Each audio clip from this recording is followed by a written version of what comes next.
శ్రీ సాధు సుబ్రహ్మణ్య శాస్త్రి గారి తిరుపతి శ్రీ వెంకటేశ్వర 5వ భాగం 4:10:20 6వ అధ్యాయం. మహావిష్ణువు వెంకటాద్రికి రావటం.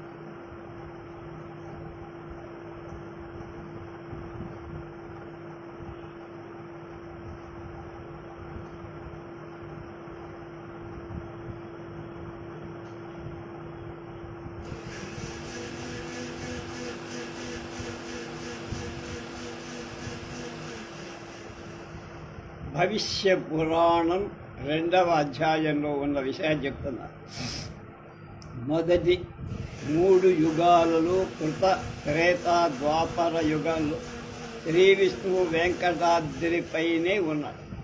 కలియుగ ఆరంభంలో ఆయనకు వైకుంఠం, అక్కడి నిత్యులు ముక్తులు గుర్తుకు రాగా శ్రీదేవి, భూదేవి, నీలాదేవితో కలిసి ఒక దివ్యాద్భుత విమానంపై వైకుంఠానికి వెళ్ళి వెంకటాచలాన్ని వరాహస్వామికి అప్పగించాడు. కలియుగ ప్రారంభం. ఒకసారి నారద మహర్షి వెంకటాద్రికి వెళ్ళాడు.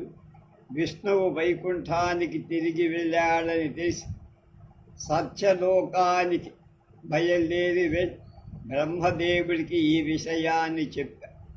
బ్రహ్మదేవుడికి విచారం కలిగింది. వెంకటాద్రిపై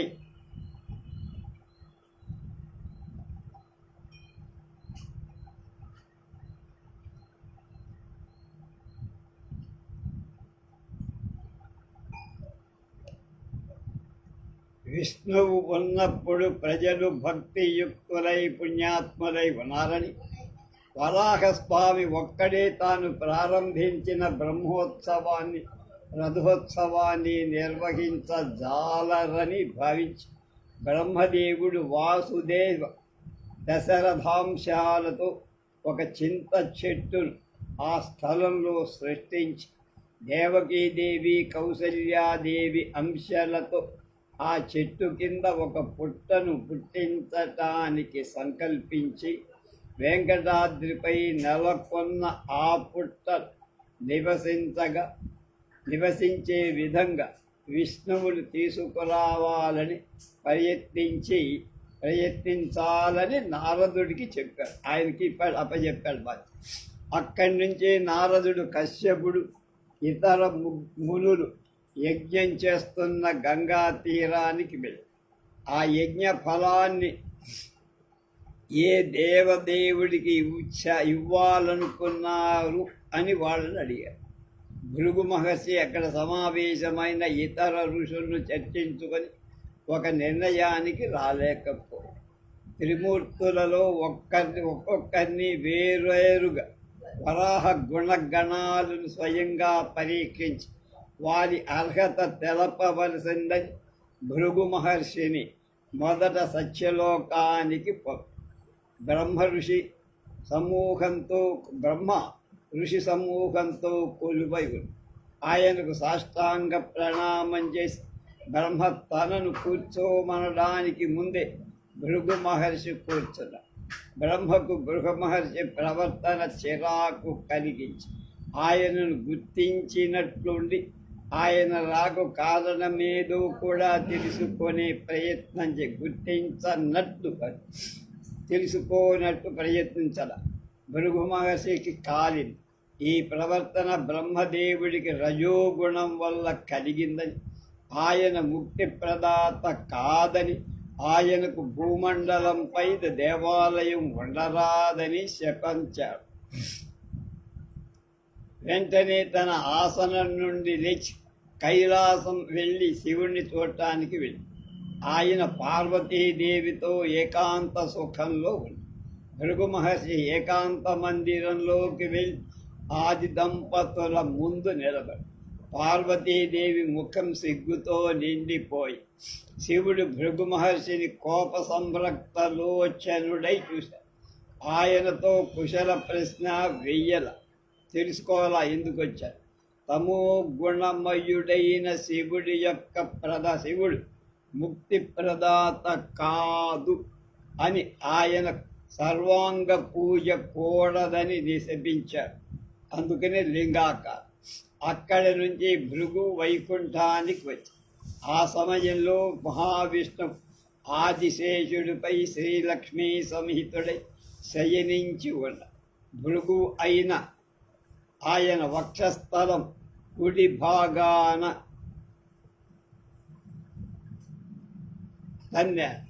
అది మహాలక్ష్మి నివాస స్థానం. వెంటనే మహావిష్ణువు లేచి మహర్షికి నమస్కరించి అర్ఘ్యపాద్యాలు సమర్పించి ఆయన ముందు కూర్చొని ఆయన పాదాన్ని తన తొడలో పెట్టుకొని తన చేతులతో సంవాహన మర్దన చేశారు. మహర్షి పాదానికి తన్నడం వల్ల కలిగిన శ్రమ తగ్గించటానికి సంవాహన చేసిన ఆ మహర్షి బొటన వ్రేలికి ఉన్న కంటికి చూపు లేకుండా చేసే నొక్క వదలపరిచి మనకి సినిమాలో వెంకటేశ్వర మహత్యంలో కనబడి భృగు మహర్షికి ఇది గర్వహేతువు. మహర్షి తన వద్దకు వస్తున్న విషయం తమకు తెలియనందుకు తాను నిష్క్రమిస్తున్నానని, అది అనివారమని, దానికై తనను మహర్షి శిక్షించాడని, తనకిది సమ్మతమేనని ఆయన క్షమా ప్రార్థన పూర్వకంగా విన్నవించు. మహర్షి పాదం తన వక్షస్థలానికి రత్నం వంటిదని, ఆయన పాదస్పర్శ వల్ల తనకు ధన్యత కలిగిందని విజ్ఞాపన చేసి ముని పాదాలను కడిగి తన శిరస్సుపై ఆ నీటిని చల్లుకుని విష్ణువు వినయానికి తనకు చేసిన మర్యాదకు భృగువు ఎంతగానో సంతోషం. ఆయన వైపు చూస్తూ తాను చేసిన పనికి సిగ్గుపడి విష్ణువు ఔదార్యం తన తప్పిదం నుండి తను రక్షించిందని, ఆయన మహోదాత్త గుణాన్ని ప్రశంసించటం సాధ్యం కాదని, ఆయన ఒక్కడే పురుషోత్తముడని నిర్ణయించారు. భృగువు గంగా తీరానికి వెళ్ళి యజ్ఞాన్ని నిర్వహిస్తున్న ఋషులకు తాను త్రిమూర్తులకు పెట్టిన పరీక్షలు, బ్రహ్మ రజోగుణాన్ని, శివుడి తమో గుణాన్ని, విష్ణువు సత్వగుణాన్ని వివరించారు. వాళ్ళంతా ఆనందంగా విష్ణువే మోక్షప్రదాత అని నిర్ణయించి యజ్ఞ ఫలాన్ని విష్ణువుకు సమర్పించి స్తుతించారు. భృగు మహర్షి వెళ్ళగానే మహాలక్ష్మి తన కోపాన్ని మహావిష్ణువుకు చెప్పి, భృగువు బ్రహ్మకుమారుడు, నీకు మనవుడు, నువ్వు పరమ బ్రహ్మవని, నన్నెల్లప్పుడూ కాపాడుతావని నీ వక్షస్థలంలో ఉంటున్న భృగువు అవివేకంగా ఆ స్థలంలో నన్ను అవమానించి నేను కోపంతో అవమానంతో బాధపడుతూ ఉంటే నువ్వు ఆనందంగా ఆ భృగువుకు పరిచర్య చేసి ఆయనను క్షమాభిక్షకు సేవిక మీద నీ వక్షస్థలం నివసించదు, నేనిక నీ వక్షస్థలం మీద ఉండను, ఎక్కడికైనా వెళ్ళి తపస్సు చేసి భగవద్ధ్యానం చేస్తానని వైకుంఠాన్ని వదిలి కరవీరపురానికి కొల్హాపూర్ మహారాష్ట్రలో వెళ్ళి శాశ్వత స్థానాన్ని ఏర్పరచుకొని, శాశ్వత కొల్హాపూర్ మహాలక్ష్మి అంటాను, అది అక్కడ భక్తుల చేత సేవింపబడుతూ శ్రీ మహావిష్ణువు సాధారణ నరుడిలాగా ఉండే లక్ష్మీ నిర్వియోగంతో సతతమయ్య భూదేవి నీలాదేవులను వైకుంఠంలో ఉండేట్లు ఒప్పించి తాను లక్ష్మీదేవిని వెతికి తిరిగి వైకుంఠానికి తీసుకొస్తానని చెప్పి వెంకటాద్రి చేరి చింత చెట్టు కింద ఉన్న పుట్టలో ప్రవేశించారు. అది స్వామి పుష్కరిణికి దక్షిణ తీరంపై ఉంది. ఆ పుట్టలో 10,000 సంవత్సరాలు అజ్ఞాతంగా ఉండిపోయి ఆ పుట్టలో నుండి ఒక దివ్య కాంతి బయటికి ప్రసరించాయి. కానీ దాన్ని ఎవరూ గుర్తించరు.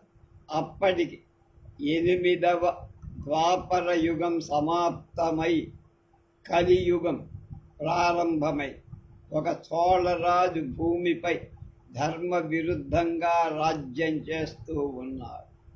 ఆ మహాలక్ష్మి కొల్హాపురంలో నివాసమై ఉన్న సహజాత శక్తిచే శ్రీ మహావిష్ణువు వైకుంఠాన్ని విడిచి వెంకటాచలంపై ఒక చింత చెట్టు తొర్రలో ఉన్నాడని పుట్టలో తెలుసుకొని ఆయన కోపంతో వదిలి వచ్చినందుకు పశ్చాత్తాపడిన తన నిర్ణయాన్ని మార్చుకోవద్దని నిశ్చయించుకొని కొల్హాపురం నుండి ఒక గోప స్త్రీ వేషంతో బయలుదేరి చోళ మహారాజు గారి దేవేరి ప్రసాదాన్ని చేరుకొని స్వామిని ఎలా ప్రసన్నుణ్ణి చేసుకోవాలా అని ఆలోచించి బ్రహ్మదేవుడు ఆమె భావాన్ని గ్రహించి కపిల భూరూపాన్ని తాను ధరించి శివుడు ఒక ధవళ వత్సంగా అంటే తెల్ల ఆవుదోడగా వెంటరాగా లక్ష్మీదేవి ముందు ప్రత్యక్షమయ్య ఆమె ఆ గోవును వత్సాన్ని చోళ మహారాజ్ఞికి ఒక పాడి ఆవు అవసరం కాగా ఆమెకు అమ్మేసింది. సినిమాలో ఎస్పర్ లక్ష్మి చేస్తుంది. బ్రహ్మదేవుడు శివుడు ఆవు రూపంలో వత్సగా వచ్చారని బ్రహ్మదేవుడు శివుడు ఆవు రూపంలో వత్సగా వచ్చారని తెలిసి వాడు తన పతిదేవుని పాలతో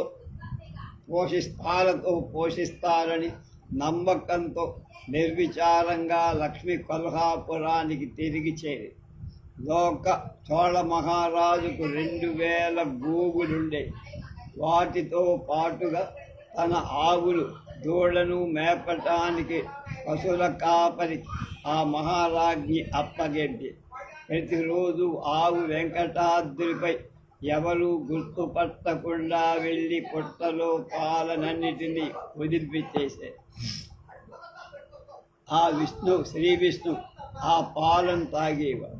రాణిగారి బిడ్డకు ఆవు పాలు ఇవ్వనందు ఆమె పశువుల కాపరిని కోపగి మర్నాడు పశువుల కాపరి ఆవు వెంట కొండ మీదికి పుట్ట దగ్గరకు ఆవు ఆ పుట్ట బొరియలో పాలను విడవటాన్ని అంటే చేపి వదిలిపెట్టడాన్ని చూసి ఉపోద్రిక్తుడై తన గొడ్డలితో ఆవు తలపై వేటు వేయపోయాడు. విష్ణువు ఆ పుట్ట బురియలో నుండి బయటికి వచ్చి ఆవు తనకు తల్లిలాగా పాలిస్తోందని, అందుకే ఆవు గొడ్డలి దెబ్బతో ప్రాణాలు కోల్పోవడం తాను భరించలేనని తన శిరస్సును ఆవు తలపై ఉంచాడు. గొడ్డలి ఆయన తలపై గాయం చేసి రక్తధార ఆయన శిరస్సుపై తెగసి భూమిపై పడి అది చూసి పశువుల కాపరి భయంతో ప్రాణాలు వదిలేశారు.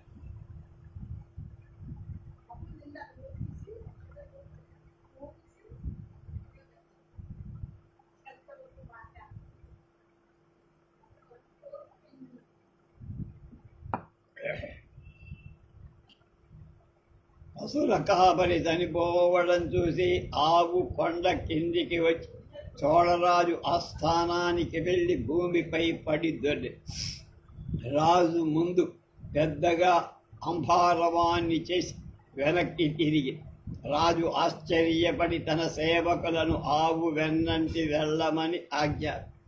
ఆవు పర్వతంపైకి వెళ్ళి పుట్టపై నిలబడి పుట్టలో నుంచి రక్తధార చిమ్ముతూ ఉండటం పక్కనే పశువుల కాపరి విగత జీవుడై పడి ఉండటం చూసి రాజభటులు దిగ్భ్రాంతులై వెంటనే వెళ్ళి రాజుగారికి ఆ భయంకర దృశ్యాన్ని వివరించి చెప్పారు. రాజుగారు పల్లకీపై పయనమై వెళ్ళి ఆ పుట్టను భయంకర దృశ్యాన్ని చూసి అమాత్యులతో దీనికంతటికీ కారణం ఏమై ఉంటుందని చర్చించారు. అప్పుడు శ్రీ మహావిష్ణువు ఆ పుట్ట బొరియలో నుండి రక్తధారలు చిమ్ముతుండటంతో అశ్రుపూర్ణవ నయనాలతో శంఖచక్రధారి అయి బయటకు వచ్చి కోపంతో ఎలుగెత్తి రాజుతో ఇలా రాజా విను, తల్లిదండ్రులు, సతీసుతులు, బంధువులు లేని పేదవాణ్ణి, పరదేశిని, ఆశ్రయం లేని వాణ్ణి ఆ పుట్టలో ఉంటున్న నాపై దయతో ఆ దివ్య ధేనువు తన పాలతో నన్ను తల్లిలా సాకింది. నీ పశువుల కాపరి ఆ గోవు తలపై వ్రేటు వేయబోగా అది నా తలపుతాయి. ఆ అపరాధానికి వాడు ప్రాణాన్ని కోల్పోయాడు. పవిత్రమైన గోవులు చంపయత్నించిన పాపానికి పశువుల కాపరి చనిపోయాడు. వాడు నీ సేవకుడు. వాడు నన్ను గాయపరచిన పాపాన్ని నువ్వు అనుభవించాలి. అందుకే నీవు రాక్షసుడుగా పుట్టు అని శపిస్తున్నా అని ఆ శాపాన్ని రాజు దిగ్భ్రాంతుడై కొంతసేపటికి తేరుకొని విష్ణువు ముందు సాష్టాంగపడి అశ్రుపూర్ణ నయనాలతో గద్గద స్వరంతో ప్రార్థించాడు. దేవా, నేనేం బుద్ధిపూర్వకంగా నీ ఎడల ఏ దోషం చెయ్యల. నా అపరాధం లేకపోయినా నన్ను శపించావు. దీన్ని నేను భరించలేనని విష్ణువుకు అన్నాడు. విష్ణువుకి ఆయనపై దయ కట్టి తాను తొందరపడి శపించినందుకు చింతించి, రాజా, నా శాపానికి తిరుగులేదు. ఇవాళ సంభవించిన ఘటనలు నీకు బాధని దుఃఖాన్ని కలిగించాయి. నీపైన అనురాగమేం తగ్గల. ఈ కలియుగాంతం వరకు నువ్వు ఈ శాప ఫలాన్ని అనుభవిస్తావు. ఆకాశరాజనేటువంటి ఒక ఉదారుడైన ప్రభు తన కూతురైన పద్మావతిని నాకిచ్చి పెళ్లి చేస్తాడు. ఆయన బంగారు కిరీటాన్ని నా తలపై అలంకరిస్తా. ప్రతి శుక్రవారం అది నా తలను 6 గడియల కాలం అలంకరించి ఉంటుంది. 2 గంటల 20 నిమిషాలు 6 గడియలండి. నా కళ్ళలో ఆనంద బాష్పాలు ఉంటాయి. ఆ దృశ్యాన్ని నువ్వు చూసి ఆనందిస్తావు. చోళరాజు తన మందిరానికి వెళ్ళాడు. విష్ణువుకు గాయం మూలాన శిరోభారం ఎక్కువైంది. మరింపగానే దేవగురువైన బృహస్పతి విష్ణు సన్నిధానానికి వచ్చాడు. విష్ణువు తన గాయం గూర్చి దాన్ని మాన్చడానికి మందు కావాలన్నాడు. బృహస్పతి ఒక ఔషధి పేరు చెప్పి దాన్ని ఉపయోగించమని వెళ్ళి ఆ ఔషధి తెచ్చేవాళ్ళు ఎవరూ లేనందున విష్ణువే పుట్ట నుండి బయలుకొచ్చి ఉదయాన్నే ఔషధిని వెతుకుతూ వెళ్ళి అప్పటికి వృషభాసురుణ్ణి సంహరించిన వరాహస్వామి భూదేవి సహితుడై క్రీడిస్తే వెంకటాద్రి స్మరించి అక్కడికి వచ్చా. అక్కడ మానవాకృతిలో ఉన్న విష్ణువు రాక్షసుడు అన్న భ్రమతో ఆయనతో యుద్ధానికి తలపడు. వరాహస్వామి తన కాయాన్ని పెంచి భయంకరంగా పుంకరించి విష్ణువు భయపడి పరిగెత్తి వెళ్ళి ఒక పొదలో తలదాచుకొని భయంకర ఆకారంలో కోరలతో వరాహస్వామి విష్ణువు వెంబడించాడు. విష్ణువు కళ్ళలో నీరు నిండుగా దీనవదనంతో ఆయన కంది. ఆయన రాక్షసాంతకుడైన విష్ణువుగా వరాహస్వామి గుర్తించి రాక్షసుడు కాడని తెలుసు తన తొందరపాటుకు చెంది అశ్రుపూర్ణ నేత్రాలతో విష్ణువు వైకుంఠాన్ని ఎందుకు వదిలాడు? ఆయన వక్షస్థలంలో లక్ష్మి ఎందుకు నివాసం లేదు? ఆయన మానవ రూపాన్ని ఎందుకు ధరించాల్సి వచ్చిందో, ఆయనకు తలపై గాయం ఎలా అయిందో, ఆయన ఎందుకు భయంతో దీనంగా దాక్కోవాల్సి వచ్చిందో అవన్నీ వింతగా ఆయన్ను ప్రశ్నించారు. తాను వెంకటాచలానికి రావడం, తన నెత్తిపైన గాయం, బృహస్పతి ఔషధి చెప్పడం, వరాహస్వామి కలుసుకోవడం విష్ణువు వివరించారు. ఇంకా అలా అన్నారు, నా తలపై గాయమై నెత్తురు ధారగా పోవటంతో నేను అశక్తుణ్ణి. నీ భయంకర రూపాన్ని అహంకారాన్ని ఎదుర్కొనే సాహసం చేయలేక పొదలో దాక్కు. నువ్వు ప్రేమతో మాట్లాడినందుకు నా దుఃఖం మాయమైపోయి వెంకటాద్రికి చేరి వైకుంఠ వాసం ఇష్టం లేక పుట్టలో చేరినప్పటి నుండి నేను నేనుగా భావి ఈ క్షేత్రంలో ఉంటూ నేను నిన్ను చూడలేక ఇక నేను నీ వద్దనే ఉండే విధంగా అనుగ్రహించు. వరాహస్వామి విష్ణుమూర్తితో ఇలా అన్నారు. నేను వృషభాసురుణ్ణి వెంటాడి ఎన్నో స్థలాల్లో వెతికి పట్టుకొని చిరకాలం యుద్ధం చేయాల్సి వచ్చినందు వెంకటాద్రి నుండి చాలా కాలం దూరం వెళ్ళాల్సి వచ్చింది. నేనిప్పుడు తిరిగి వస్తున్నా. మళ్ళీ మనం కలుసుకున్నాం. ఇది మన మైత్రికి ఆరంభం. నాకు ఆనందం అని వరాహస్వామి స్నేహపూర్వక వచనాలను విని తాను నివసించడానికి కొంత స్థలాన్ని కలియుగాంతం వరకు ఇయ్యాలని కోరాడు. వరాహస్వామి ఆయనతో అన్నాడు, పేదవాళ్లకు వ్యర్థంగా ఆశలు కల్పింపరాదు అని. విష్ణువు ధర చెల్లించడానికి అంగీకరిస్తే 100 అడుగుల స్థలాన్ని కొలిచి ఇస్తానన్నాడు. వరాహస్వామి భూమికి ధర చెల్లించగానే చెల్లించాలని అనగానే విష్ణువు అన్నాడు, లక్ష్మీ నా వద్ద ఉంటే భూమికి ధర ఇచ్చే సామర్థ్యం నాకుండే, కానీ లక్ష్మీ కొల్హాపురానికి వెళ్ళి అక్కడ నేను ఇప్పుడు ఎవరిని ఆశ్రయించి డబ్బుని తీసుకురావాలయ్యా? నేను ఇక్కడ ఉన్నప్పటికి నుండి ఇతరుల ఔదార్యం మీదే బతుకుతాను. కనుక నువ్వు పాతాళం నుండి ఉద్ధరించిన భూమి అంతా నీదే కాబట్టి కొంత భూమి నాకీయమంట. ఎంత చిన్న స్థలం కానీ నువ్వు ఇచ్చిన స్థలంలో నియమంగా ఉంటా. నేను మానవుడిలా నటిస్తూ ప్రజలను ఆకర్షిస్తా. వాళ్ళు నీకు ప్రతిదినం పంచామృత స్నానం చేసేట్టు, వరాహ తీర్థంలో స్నానం చేసేటట్టు, నిన్ను పూజించి కానుకలు సమర్పించేటట్టు, నాకంటే ముందు నీకు అన్న నివేదనం చేసేట్టు చేస్తానన్నాడు విష్ణు. వరాహస్వామి అంగీకరించి ఆయనకు 100 అడుగుల స్థలాన్ని వెంకటాద్రిపై విష్ణువుకు స్థానం కలిగి తన అన్నప్రసాదాలు ఇచ్చే వకుళాదేవి విష్ణు పోషణకై నియోగించారు. అప్పటి నుండి వకుళాదేవి విష్ణువుకు శ్యామాక ధాన్యం అన్నాన్ని తేనెతో కలిపి నివేదించి, అలాగే తలపైనున్న గాయాన్ని ఔషధాన్ని కూర్చి మాన్పించి ఆయన అవసరాలకు ప్రేమానురాగాలతో ఆయన బాగోగులు చూశారు. వకుళ మాలిక ఎవరో కాదు, యశోదాదేవి. పూర్వజన్మలో భగవంతుడి లీలను చూసి ఆనందించి తృప్తి పొందక మరొకమారు ఆ ఆనందాన్ని అనుభవించాలని వకుళ మాలికగా జన్మి వెంకటాచలంపై వెంకటేశ్వరుడుగా అవతరించిన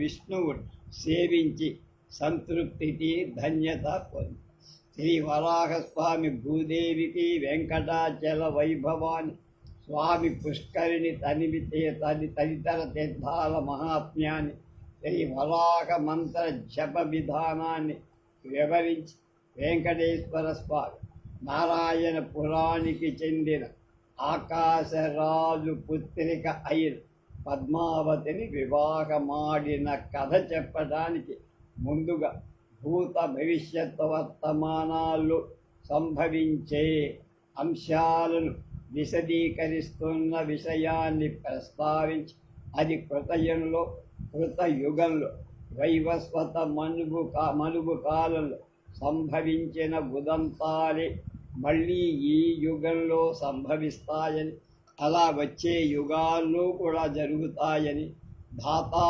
యథాపూర్వమకల్పయన్ అను వాక్యం ప్రకారం భారత భూభాగంలో చాలా క్రమం సహజమని వరాహ పురాణం 2వ భాగం 3వ అధ్యాయం 1వ శ్లోకం.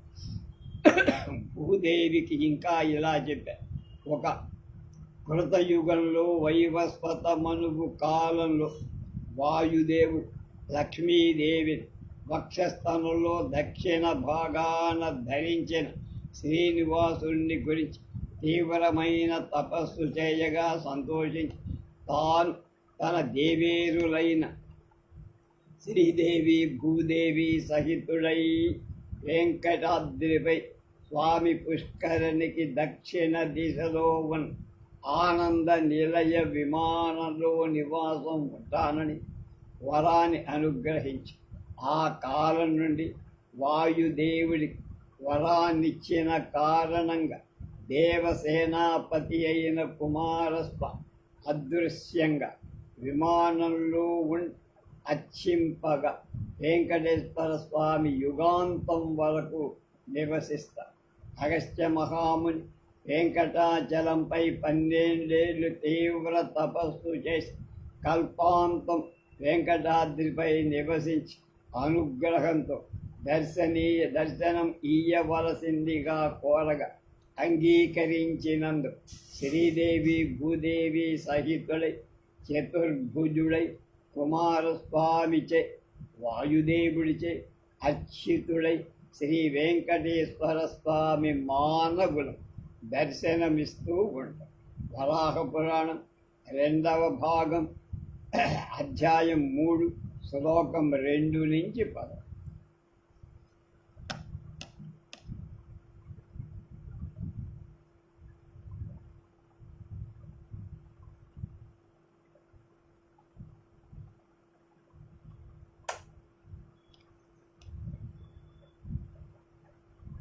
అధ్యాయం 7. బ్రహ్మాది దేవతలు ఋషులు వెంకటాద్రిపై మహావిష్ణువుని దర్శించడం, దశరథుడు అక్కడికి రావడం, బ్రహ్మోత్సవాలు ప్రారంభం. వెంకటాద్రిపై నిజస్వరూపం ధరించిన వెంకటేశ్వర స్వామి బ్రహ్మకు దర్శనం అనుగ్రహించి సూత పౌరాణికుడు వేదవ్యాస మహర్షి తెల్పగా సూతుడు నైమిషారణ్యంలో మునులకు ఇలా చెప్పారు. హిరణ్యకశిపుడి సంతానమైన దుష్ట రాక్షసులు ఒకప్పుడు ఇంద్రాది దేవతలను, యోగులను, మునులను హింసించటం ప్రారంభించి ఆ బాధలు భరించలేక తమ బాధలు విష్ణువుకు విన్నవించటానికి క్షీరాబ్ధికి వెళ్ళి ఉత్తర తీరంలో నిలబడి ఇలా ప్రార్థించారు. క్షీరాబ్ధి శయన ప్రళయధారణ భూతుడవై ప్రకృతిలో సమస్త జీవకోటిని నీలోనే ధరిస్తా. నువ్వు ఒక్కడవే చేతన ప్రపంచాన్ని సృష్టించి నీవే సమస్త విశ్వంగా భావిస్తా.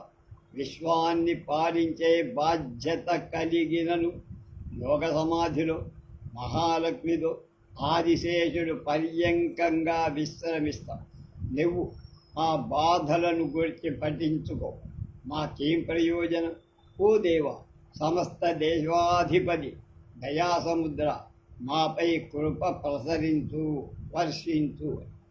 వారి ప్రార్థన విన్న విష్ణువు కార్యనిర్వాహకుడైన విశ్వక్సేనుడు మాయావి అయిన విష్ణువు భూలోకంలో వెంకటాద్రిపై ఉన్నాడని తెలిసి వారిని అక్కడ వాడు ఆయన మాటలు నమ్మరు. క్షీరాబ్ది వది భూమిపై విష్ణువు నివాసం ఉండటానికి కారణం వాళ్ళకి తోతగా వైకుంఠానికి వెళ్ళాలనుకో.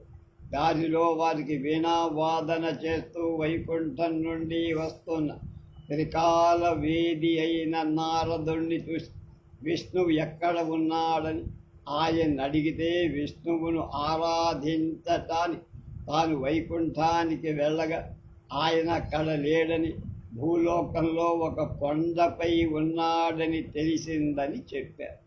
అప్పుడు వాళ్ళంతా నారదుడితో కలిసి బ్రహ్మలోకానికి వెళ్ళి బ్రహ్మదేవుడిని అడిగి విష్ణువు నివాస స్థలాన్ని తెలుసుకోవాలనుకున్నారు. అష్టదిక్పాలకులు పరిజనం చుట్టూ ఉండగా గాయత్రి, సావిత్రి, సరస్వతీదేవి సహితులై చతుర్ముఖాల చతుర్భుజాలు కలిగిన బ్రహ్మన్ వాళ్ళు బ్రహ్మలోకంలో కలిసి కుశల ప్రశ్న తర్వాత దేవతలు మొదలైన వాడు బ్రహ్మతో ఇలా, స్వామి, నీ దయ వల్ల మేము క్షేమం, కానీ రావణుని వల్ల కలిగే బాధ తీవ్రంగా, వారి అనుయాయులైన రాక్షసులు వెంకటాద్రి పొలిమేరల్లో తపో నిరతులైన భక్తులను హింసిస్తారు. శపిస్తే తమ ప్రభావం క్షీణిస్తుందనే భయంతో తపస్సులు ఆ రాక్షసులను శపించక ఇంతకాలం వాళ్ళ బాధలు అనుభవించారు. ఇకపై వారు ఆ బాధలు భరించలేమని మాయం భావిస్తారు. విష్ణువు ఒక్కడే తన మాయాజాలంతో ఈ దుర్మార్గులను నాశనం చెయ్యగలరు. 3 లోకాల్లో మేము విష్ణువుని వెతికాం, కానీ మాకు కనపడ.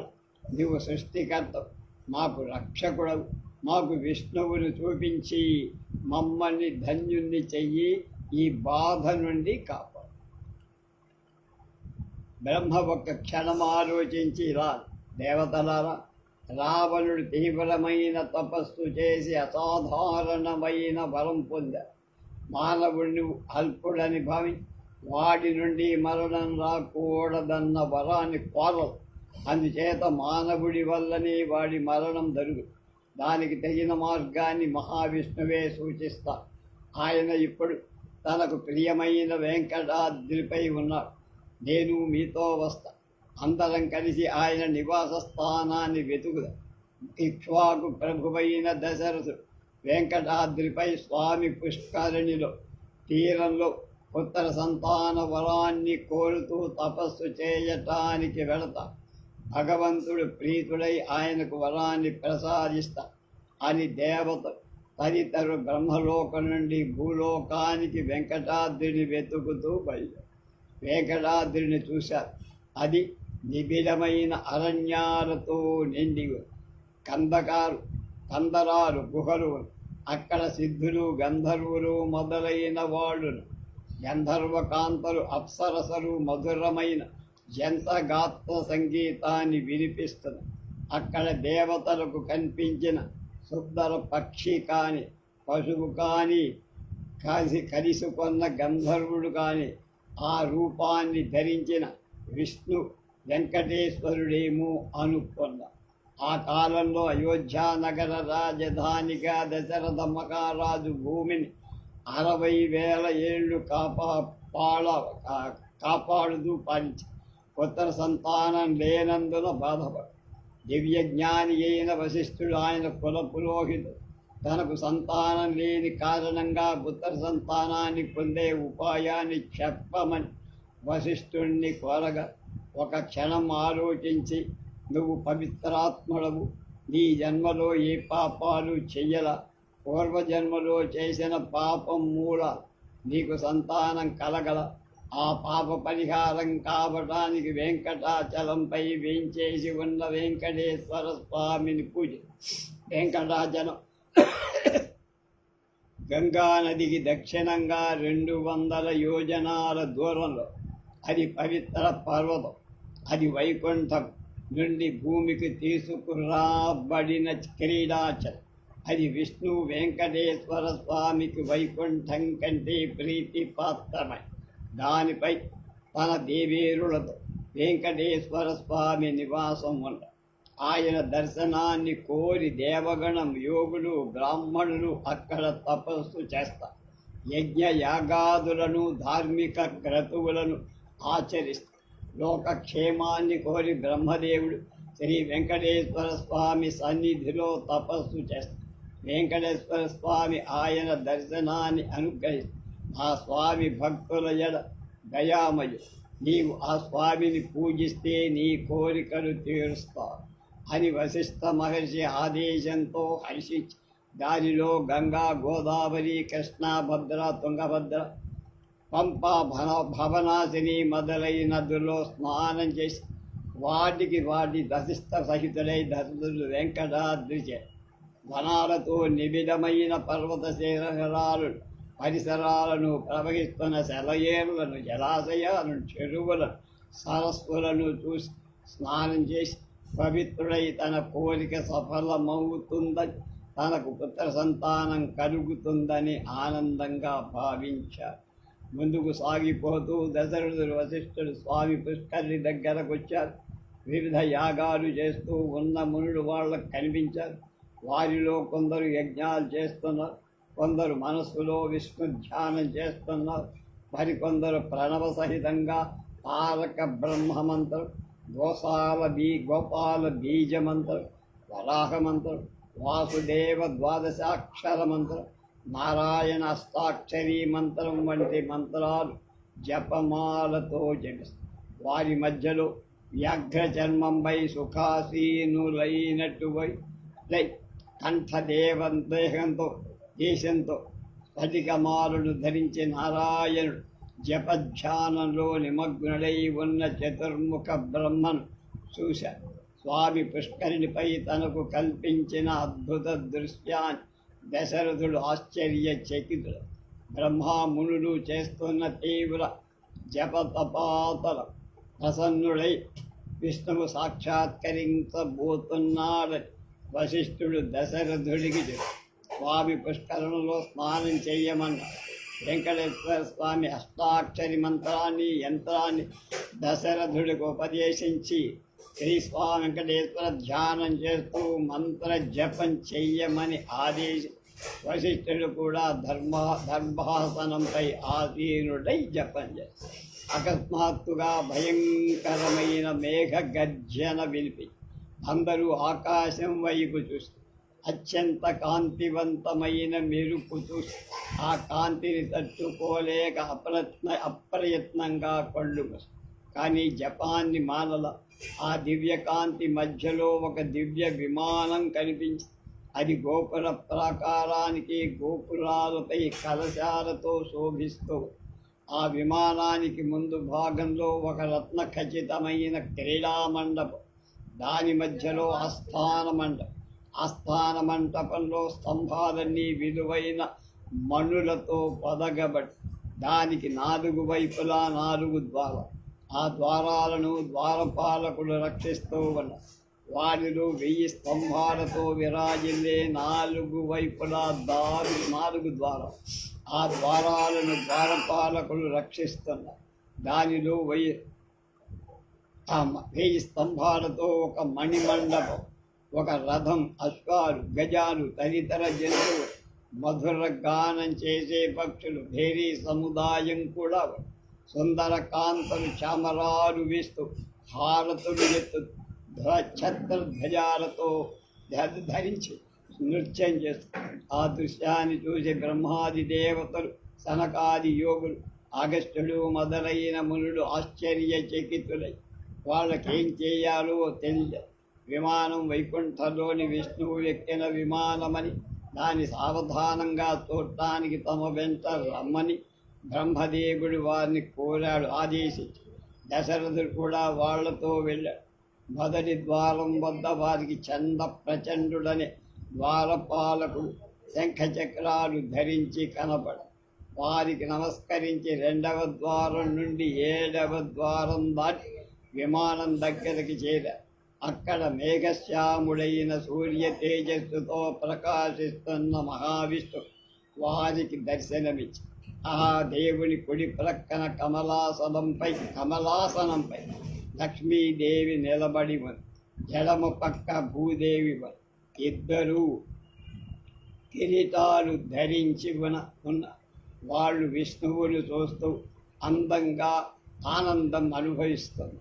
విష్ణువు తన శిరస్సుపై ఒక కాంతివంతమైన కిరీటాన్ని, మకర కుండలాలను, యజ్ఞోపవీతాన్ని, కంఠహారాన్ని, మొలనూలు వద్ద చురికాయుధాన్ని, పాదాలపై మంజీర నూపురాలను, వివిధ రత్నాలను, వివిధ ఆభరణాలు, సహస్ర కిరణ దీప్తమైన సుదర్శన చక్రాన్ని, కుడి చేతిలో పాంచజన్య శంఖాన్ని, ఎడమ చేతిలో ధరించి మరొక హస్తం ఆయన పాదాలకు చూపించగా, వరద ముద్ర ధరించి మరొక వామహస్తం కటితటంపై అభయ ముద్రను చూపించగా వారికి సాక్షాత్కై. ఈ వర్ణన యావత్తు దివ్య విమానంలో ఉన్న వెంకటేశ్వర స్వామికి యథాతథంగా చెందుతుంది. ఆయన సాక్షాత్తు శ్రీ మహావిష్ణువే. విష్ణు వెంకటేశ్వరుడు. ఒక్కొక్కసారి వెంకటేశ్వర స్వామి మహాప్రభువుగా ప్రధానంగా పూలంగి సేవా సమయం, ఒక్కొక్కసారి వికట భ్రూకుడితో దుర్నిరీక్షంగా ఉంటారట. ఆయన చిరునవ్వుతో దయామయుడుగా రమణీయంగా వారిలకి కంది. ఆయన్ను చూస్తూ ఉండే వాళ్ళ కన్నులకు విందుగా, ఆయన దయాసముద్రుడుగా, క్షమాగుణ నిధిగా, పరమ బుధారుడుగా, సాక్షాత్తు శ్రీమన్నారాయణుడుగా, ఆద్యంత రహితుడుగా, అవ్యయుడుగా, పురుషోత్తముడుగా వారు తెలుసుకొని మహర్షులు యోగులు ఈ సుందర దృశ్యాన్ని కోరి తీవ్రమైన తపస్సు చేస్తారు. అలాంటి ఆనందమయమైన దర్శనం లభించగానే వాళ్ళ ఆనందానికి అవధులు ఆనంద బాష్పాలతో మై మరచి అంతా నృత్యం. కొంతసేపటికి స్మృతి కలిగి మహావిష్ణు వెంకటేశ్వర స్వామి తదేక దృష్టితో చూసి అగస్త్యుడు మొదలైన మహర్షులంతా ఇలా కీర్తించారు. ఓ యజ్ఞరూప, యజ్ఞభోక్త, యజ్ఞకర్త, యజ్ఞాలను మెచ్చి రక్షించి ఫలాన్ని ప్రసాదించే దేవ, నీకు వినయంగా నమస్కరిస్తుంది. నువ్వు విశ్వామిత్ర యాగాన్ని రాక్షసుల నుండి రాముని ద్వారా రక్షించావు. నీకు మా ప్రణవు యజ్ఞ శ్రాద్ధ దాన కర్మలు ధార్మిక క్రతువులను కాపాడేవాడు. నిన్ను ధ్యానించి నీకై చేసిన కర్మలకు ఫలాన్ని అనుగ్రహించటమే కాదు, ఇతర దేవతలను కూర్చి చేసిన కర్మలకు కూడా ఫలాన్నిస్తావు. నువ్వు సర్వదేవతలలో వెనకొని ఉన్నావు. ఆదిలో మధ్యలో అంతంలో నిన్ను స్మరించకుండా చేసిన ధార్మిక కార్యక్రమం ఏదైనా నిష్ఫలం. నీ నామ జపధ్యానం చేసిన ప్రతి క్రతు సంపూర్ణమవు, సఫలమవు. ప్రాపంచికమైన ఫలాన్ని ఆశించే యజ్ఞయాగాదులచే కూడా నీవు తృప్తిని పొంది భక్తజనులకు ధర్మార్థ కామ మోక్షాలు అనుగ్రహి. వేదాలు ఉద్దేశించిన యజ్ఞయాగాది క్రతువులని నీకు సమర్పణ బుద్ధితో చేయాల్సి వచ్చినవి. వాటన్నిటినీ నీ సేవ కోసమే మేం చేస్తాం. వైదిక క్రతువులు మేము నిర్దోషంగా చెయ్యలే. మా నిర్వహణలో కలిగే దోషాలు మీరు దయతో మన్నించమని ప్రార్థిస్తున్నాం అన్నారు.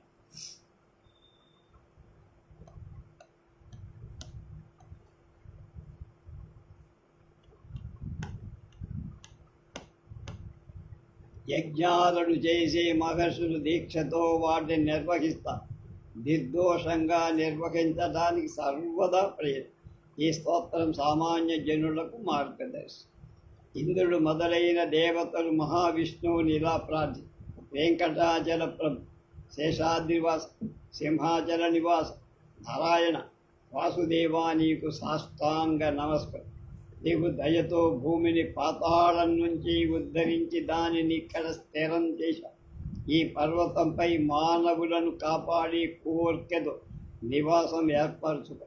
క్షీరసాగరాన్ని మధించటానికి తోడ్పడి దాని నుండి అమృతాన్ని సంపాదించి దేవతలకు ప్రసాదించి వాళ్ళను రక్షించు. నీవు నిష్కాముడు, నీకై నువ్వు దేన్ని కోర. నీవు చేసే ప్రతిభని నీ భక్తులను ఉద్ధరించటానికే 1000 తలలతో, 1000 కళ్ళతో, 1000 హస్తాలతో విశ్వరూపంగా ఒక్కసారి కనపడి మరొక మారు 2 చేతులతో చతుర్భుజాలతో సాక్షాత్కరి ఆకాశంలా నిరాకారుడవై జ్ఞానైక బీజుడవై ఒక్కొక్కసారి కనబడి నీ రూపాన్ని, నీ స్వరూపాన్ని ఎవరు గ్రహించగలరయ్యా? నిన్ను నిర్గుణ రూపంగా, సగుణ రూపంగా, జ్ఞానమాత్రకుడిగా, తత్తుగా, చిత్తుగా, సత్తుగా, చిత్తుగా మునులు భావిస్తారు. వేదాంతులు నీ దివ్యమంగళ రూపాన్ని, నీ సౌందర్యాన్ని ధ్యానించి అర్పిస్తారు.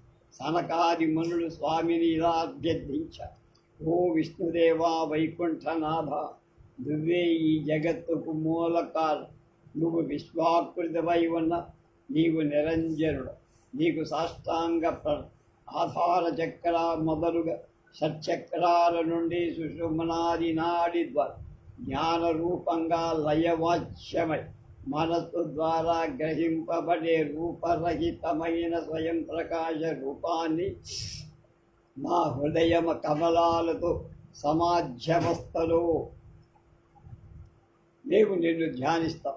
నీల కమలాకృతివై వేదాతీతుడవై విరాజిల్లి నీకు నమస్కరిస్తున్నా అని వాడు స్తోత్రం చేసిన తరువాత దశరథుడు ఆనంద భరత హృదయంతో స్వామిని ఇలా ప్రార్థించారు. బ్రహ్మేంద్రాది దేవతలందరూ శ్రీ లక్ష్మీదేవి కటాక్షానికై వేచి ఉండు. అలాంటి లక్ష్మి నీ కృపా వృష్టి కోసం వేచి ఉండు. అసురుల త్రిపురాలను దగ్ధం చేసిన త్రిపురారి అయిన శివుడి నీ ఆయుధమే నీచే నియుక్తుడైన బ్రహ్మాది దేవతలంతా జాగ్రత్తతో నీ ఆజ్ఞను పాలిస్తారు. నీకంటే అధికుడు లేడు. జీవకోటికంతటికి చింతా దుఃఖాలు లేదు. నిరతిశయానందదాయకమైన నీ వైకుంఠమే కోరతగి. నీ స్వభావాన్ని నేను ఎలా కీర్తించగలనయ్యా అన్న. ఆ తర్వాత వేద పరిమళంతో ఒప్పారి 4 ముఖాలతో బ్రహ్మస్వామిని ఇలా కీర్తి. సృష్టికి ముందే సత్పదార్థం ఉందని వేదాలు చెప్తాయి. ఆ సత్పదార్థం నారాయణుడవైన నువ్వే. ఆ సత్పదార్థమే నీతిని సృష్టించి ఆ జలంలో ప్రధాన శక్తిని ప్రవేశపెట్టి అది ఖండ రూపాన్ని దాల్చగా దాని నుండి నేను పుట్టి నీ వాత్సల్యపూర్ణమైన మార్గదర్శనంలో నేను ఈ లోకాలన్నీ సృష్టించా. నువ్వే సృష్టికి ప్రధాన కారణం. నాకంటే ముందు నా వంటి బ్రహ్మలందరినూ సృష్టించావో నేను నాకు తెలియదు. చేతన అచేతనాలను ధరించినను సృష్టికి మూల కారణమైన నువ్వే ఈ సమస్త విశాల ప్రపంచంగా సాక్షాత్కరిస్తావు.